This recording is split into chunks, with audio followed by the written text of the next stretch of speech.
চিন্তা ভাবনা করে দেখমু ভাই, বুঝা পারছিন আমাদের ভাতাররা বেবাকের সাথে হাসি মুখে কথা বলে খালি বউ বাদে। এর কারণ কি এই বিষয়ে আমি চিন্তা করতে করতে আমার মাথা বেদনা হয়ে গেছে, আমার কিচ্ছু ভালো লাগছে না। যাক অবশেষে মেলা গবেষণার পর মেলা মাথা বেদনার পর এই ব্যাপারটা আমি খুঁজে পাইছি, বুঝা পারছিন। আমার ভাতার তার বাপ মার সাথে ভালো করে কথা বলে হাসি মুখে, তার বোনের সাথে কথা বলে হাসি মুখে, তার পাড়া প্রতিবেশীর সাথে কথা বলে হাসি মুখে, তার বন্ধু যদি পায় তার তো বাপরে দাঁত গুলো খুলে পড়ে দেবে, ফালের লাগাম করে হাসি বাড়ায়। আমি আর বউ, আমি আর সহধর্মণী, আমার সাথে কেন আমার ভাতার মুখ কালো করে কথা বলে তোমরা না বলো তো। যাই হোক মেলা কষ্ট করে মেলা গবেষণা করে এই ব্যাপারটা মিলাই ফেলেছি। আমাদের ভাতাররা বহুত চালাকি করে আমাদের সাথে ভালো করে কথা বলে না, বুঝতে পারছিন। মন খারাপ না থাকলেও মন খারাপ করার অভিনয় করে। তার কারণ যদি না ভালো করে বউয়ের সাথে কথা বলে তাহলে সালের সাথে সাথে বাড়ির কোনো সদস্যের নামে নালিশ করবে, না হলে একটা জামা কিনে যাবে, না হলে বলবে তার কোন বান্ধবী সুন্দরবন বেড়াতে গেছে, কোন বান্ধবী কক্সবাজার গেছে, কোন বান্ধবী ভাতার তাকে একটা সোনার আংটি চেন কিনে দিছে, আর না হলে কার ভাতার শ্বশুর বাড়িতে 20 কেজি আম, 10টা কাঁঠাল, 10 কেজি মিষ্টি মেলা ফল ফ্রুট লেগেছে। এগুলা কাহিনী কানে গুলো প্যাক প্যাক শুরু করে দিবে। বেডা মানুষের ভালো মুখ দেখলে এগুলা কথা ছাড়া কোনো ভালো কথাই বার হয় না আমাদের মুখ দিয়ে। এই জন্য আমাদের ভাতাররা আগের থেকে মেলা চাল্লা খেয়ে গেছে যে হাসা কথা বললে তো ফাঁসা যাবনি, কি দরকার তাছাড়া না মুখ গম্ভীর করে থাকি।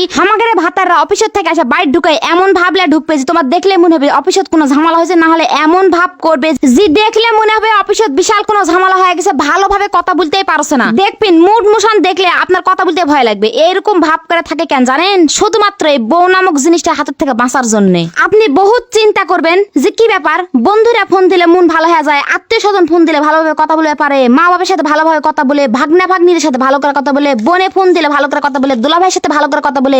খালি আমি বউ, তার জীবন সঙ্গী, তার সহধর্মণী, আমি কি এমন করনু যে আমার স্বামী আমার সাথে ভালো করে কথা বলে না মুখ কালো করে থাকে? এই মুখ কালো করে থাকে আর তোমার সাথে ভালো করে হাসি মুখে কথা বলে না, এটা চিন্তা করতে করতে আর ভাবতে ভাবতে তোমার রাতের ঘুম হারাম হয়ে যাবে। কিন্তু এর উত্তর তুমি খুঁজে পাবেন না। এর উত্তর আমি তোমার বলে দিছি। ভাতারের মন ভালো করার উপায়, ভাতারের কাছে তার পরিবার সম্পর্কে নালিশ দাও, কমায় দাও। তোমার স্বামীর কাছে কোনো কিছু চাওয়া কমায় দাও, দেখবেন স্বামী অটোমেটিক হাসা শুরু করে দিবে। আমার ভাতারও আগে আমার সাথে এরকম করেছিল, বুঝতে পারছেন। আমি খালি আমার ভাতারের কাছে আমার বান্ধবীর তুলনা দিতুন, আমার কোন বান্ধবী ভাতার তাক সোনা কিনে দিছে, কোন বান্ধবীকে আংটি কিনে দিছে, এগুলা খালি দেখাতুন। আর আমার বাপের বাড়িতে মেলা মেলা জিনিস কিনে লাগাতে বলতুন খালি কয়দিন পর পর। তারপর ওই আমার বোনের স্বামী বিদেশ থাকে, ওটি থেকে আমার বোনক মেলা মেলা সুন্দর সুন্দর মোবাইল কিনে দেয়, আপডেট মোবাইল কিনে দেয়, এগুলা খালি দেখাতুন। তারপর দেখে ও মা আমার ভাতার পরিবর্তন হয়ে গেছে, কি ব্যাপার আমার ভাতার এখন এরকম হয়ে গেল কেন, হাসে না, কথা বলে না, মুখ কালো করে থাকে, আমি কি এমন করেছি? বহুত চিন্তা ভাবনা করে উত্তরটা পাইনু। তারপর আমি ভাবনু যে আমার ভাতারের প্রতি আমার চাহিদা কমাই দিতে হবে, আমার চাওয়া কমাই দিতে হবে, আমার আশা কমাই দিতে হবে,